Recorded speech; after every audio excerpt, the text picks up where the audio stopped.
Bonjour à toutes et à tous et bienvenue dans cette nouvelle vidéo. Donc aujourd'hui je vais vous montrer une partie miniature qui était jouée entre Emmanuel Lasker, donc avec les pièces blanches, contre un certain Boudewijn Johannes van Trotsenburg. Alors cette partie a été jouée en 1908 aux Pays-Bas si je me trompe pas. Alors dans cette partie Emmanuel Lasker va ouvrir par E4. Donc c'est un coup simple, il cherche tout simplement à occuper le centre, donc avec E4.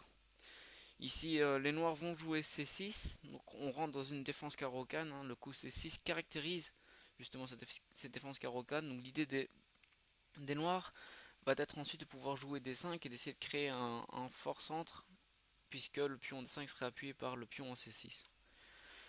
Donc après C6, les blancs ont plusieurs options, donc ils peuvent jouer soit cavalier F3, et ils peuvent jouer par exemple D4. Dans la partie, cependant, ce que Emmanuel Lasker va jouer, c'est tout simplement, pardon, c'est cavalier C3. Alors cavalier C3, on peut le voir que rapporte un certain contrôle de la case D5 avec le pion, mais ça ne va pas empêcher les noirs de jouer D5 comme ce qui a été fait dans la partie, donc D5 est joué. Et ici les blancs donc vont faire un coup de développement, ils ne vont pas prendre le pion qui se trouve en D5, donc on va voir qu'après pion prend, nouvelle variante, pion prend, et D4, c'est une position qui est égale, hein. Les noirs peuvent continuer avec C6 et le petit désavantage, en tout cas pour que je trouve moi, c'est que les blancs ont joué cavalier C3, mais ont toujours, vous voyez, ce pion en C2 qui est bloqué. Parce que normalement, on essaye souvent de jouer C4 et puis cavalier C3. Donc maintenant, les blancs se sont fait, enfin, une sorte de pion C arriéré. Puisque pour le bouger, il faudrait faire des manœuvres de cavalier, mais c'est une perte de temps, vous voyez, pour essayer de jouer C4 et revenir avec le cavalier. Donc, probablement pour cette raison, qu'il n'a pas joué donc au prend D. Et il va jouer cavalier F3. Alors ici, les noirs ont deux possibilités encore une fois. Donc ils ont D5, D4 pardon, ou D prend E4. Donc dans la partie, ce qui a été joué, c'est D prend E4, mais on va voir rapidement ce que donne le coup D4. Donc après D4, on a par exemple cavalier E2. Et si les noirs essaient de jouer E6, on a simplement C prend D3 parce que vous voyez que si la dame vient reprendre le pion, les blancs ont simplement cavalier C3 et une fois que la dame sera repartie, par exemple en D8, les blancs pourront jouer tout simplement D4. Donc je vous montre dame D8, D4 et les blancs ont un superbe avantage. Parce que souvent on pense qu'après ce sacrifice de pion, les noirs sont meilleurs mais ça ne va pas et du coup les noirs sont par exemple obligés de jouer un coup comme C5 pour venir soutenir le pion en D4.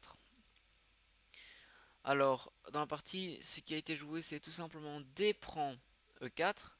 Donc ici, les blancs ne vont pas revenir avec le cavalier à la maison, ils vont tout simplement venir reprendre le pion. Et un coup typique de la carocane, les noirs vont venir développer leur fou en F5, donc le cavalier est attaqué par le fou. Les blancs vont défendre en jouant cavalier J3 et en attaquant à la fois le fou en F5. Donc ici, une case naturelle dans la carocane, c'est fou G6. Et là, les blancs vont tout de suite envoyer H4. Donc, quelle est l'idée de H4? On va dire qu'après un coup lambda, allez, on va dire Dame B6 par exemple.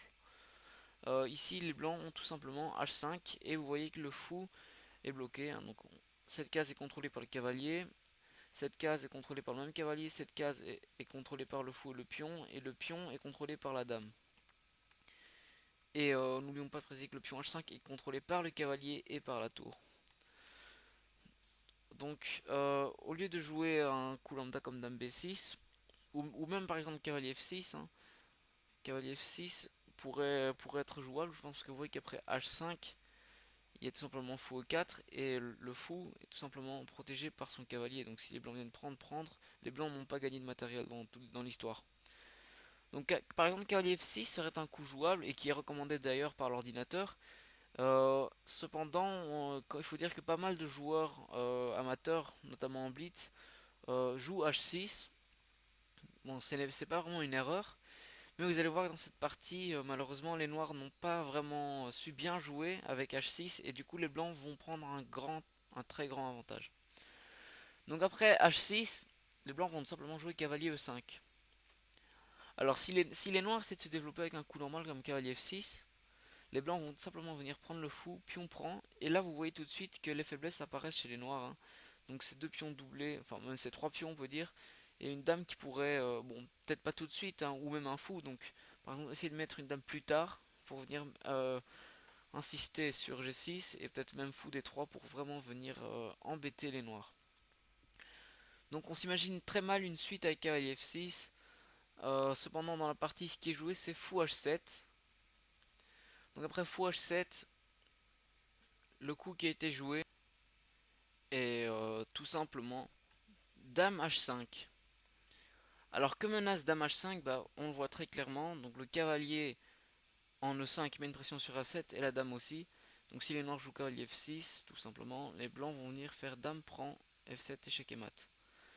Parce que la case en D7 est contrôlée par ce cavalier.